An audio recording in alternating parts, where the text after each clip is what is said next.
So hello, how are you? I am your physics teacher Snehal sir. और आज हम थोड़े अलग टॉपिक पे बात करने वाले हैं। जैसे कि एग्जाम्स आ रहे हैं तो हम फिजिक्स की स्टडी किस तरह कर सकते हैं, या फिर ऐसे कौन से इंपॉर्टेंट टॉपिक्स है जो एग्जाम में आ सकते हैं, उन्हीं को डिस्कस करेंगे आज। तो देखो, इसके लिए मैंने टोटल 6 पॉइंट्स निकाले और हमें इन 6 पॉइंट्स को ही फॉलो करना है। जैसे कि फर्स्ट पॉइंट है हमारा चैप्टर। देखो, फर्स्ट पॉइंट हमारा चैप्टर। अब चैप्टर की स्टडी हमें किस तरह करने हैं, तो अगर हम ठीक से देखेंगे तो फिजिक्स में जितने भी चैप्टर्स हैं उन सभी का एक बेस होता है। अगर हम उस बेस को पकड़ लेते हैं तो वो चैप्टर हमारे लिए बहुत आसान बन जाता है। फॉर एग्जांपल, अगर मैं इलेक्ट्रोस्टैटिक पोटेंशियल की बात करता हूँ तो उस चैप्टर का बेस पोटेंशियल है। तो पोटेंशियल के ऊपर बहुत सारे डेरिवेशन है। Potential due to single charge, potential due to dipole, potential due to system of charges. तो अगर मैं पोटेंशियल को ठीक से स्टडी करता हूँ तो ये जो डेरिवेशन है ये मेरे लिए आसान बन जाएंगे। तो मुझे सबसे पहले बेस पकड़ना है चैप्टर का। और अगर मैं एचएससी बोर्ड की बात करता हूं तो एचएससी बोर्ड में एक चैप्टर है मैकेनिकल प्रॉपर्टीज ऑफ फ्लूइड। अब उस चैप्टर का बेस है pressure, that is pressure is equal to H और जी। और एक चैप्टर की मैं बात करता हूँ रोटेशनल मोशन। अब रोटेशनल मोशन इस चैप्टर का बेस है सेंट्रीपिटल फोर्स। तो हमें क्या करना है, तो सबसे पहले चैप्टर के बेस को पकड़ना है और चैप्टर की स्टडी करना है। अगर हम बेस को पकड़ लेंगे तो वो चैप्टर हमारे लिए बहुत आसान बन जाएगा। अब जो मेरा नेक्स्ट पॉइंट है वो है टॉपिक। जैसे चैप्टर के बेस होते हैं, बेसिक टॉपिक्स के भी बेस होते हैं। आपको ऐसे बहुत सारे टॉपिक्स मिलेंगे जिनका बेस कॉमन है। For example, force on a conductor in a magnetic field.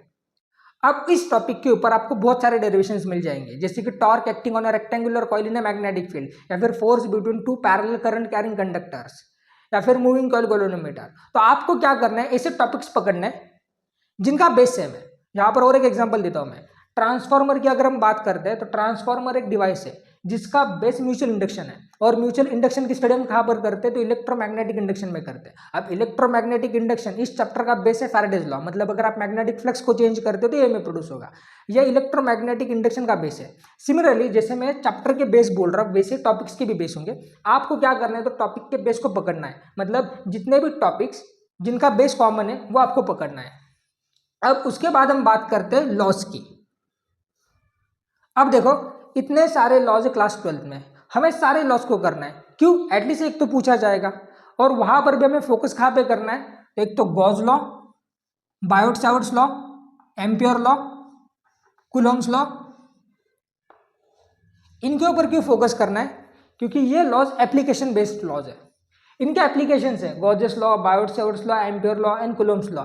इनके एप्लीकेशंस है, तो हमें इनके ऊपर ज्यादा फोकस करना है। हालांकि हमें सभी लॉज को पढ़ना ही है, एटलीस्ट एक तो पूछा ही जाएगा। हमें फोकस करना है Gauss's law, Biot Savart's law, ampere law and Coulomb's law, क्योंकि इनके एप्लीकेशंस है जिसके बारे में हम आगे बात करने वाले हैं। सो सबसे ज्यादा फोकस हमें इन 4 लॉज पर करना है। हालांकि अगर हम एचएससी बोर्ड की बात करते हैं तो एचएससी बोर्ड में और लॉज है, जैसे कि पास्कल्स लॉ एंड टॉर्सलिज लॉ। हमें सभी लॉज को पढ़ना है, ठीक है। अब उसके बाद जो मेन टॉपिक आता है हमारा वो है डिवाइसेस। देखो, सबसे इंपॉर्टेंट है डिवाइसेस। इनमें से एक 100% बोर्ड एग्जाम में पूछा जाता है। MGC, that is moving coil galvanometer, AC generator, transformer, rectifier या फिर साइक्लोट्रॉन। हालांकि साइक्लोट्रॉन भी कुछ बोर्ड से हटा दिया गया है, लेकिन इन पांचों में से 100% एक बोर्ड एग्जाम में पूछा ही जाता है। आपको सबसे पहले ये डिवाइसेस ही करने हैं। 100% एक आने ही वाला है इसमें से। अब जो नेक्स्ट टॉपिक है वो है डिफरेंसेस, ठीक है। अब डिफरेंसेस मतलब क्या, तो आपको क्या करना होता है, एक स्टडी करना होता है, दूसरा ऑटोमेटिकली हो जाता है। For example, P type semiconductor, N type semiconductor, forward bias, reverse bias. या फिर अगर हम हाइगन्स प्रिंसिपल की बात करते हैं तो हाइगन्स प्रिंसिपल में क्या होता है, law of reflection, law of refraction. देखा जाए तो दोनों सेम ही है लगभग, बस एक में रिफ्लेक्शन होता है, एक में रिफ्रैक्शन होता है।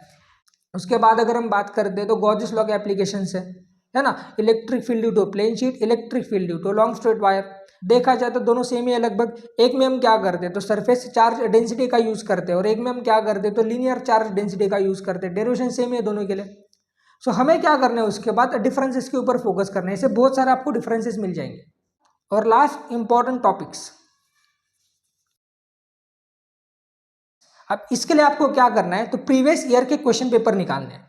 और आपको यह देखना है कि ऐसे कौन से क्वेश्चंस है जो बार बार पूछे जाते हैं। मैं आपको बता भी सकता हूं कि जिनकी पॉसिबिलिटी है कि वो इस साल भी आ सकते हैं। For example, balancing condition of a Wheatstone's bridge बहुत बार पूछा गया है, इस साल भी आ सकता है।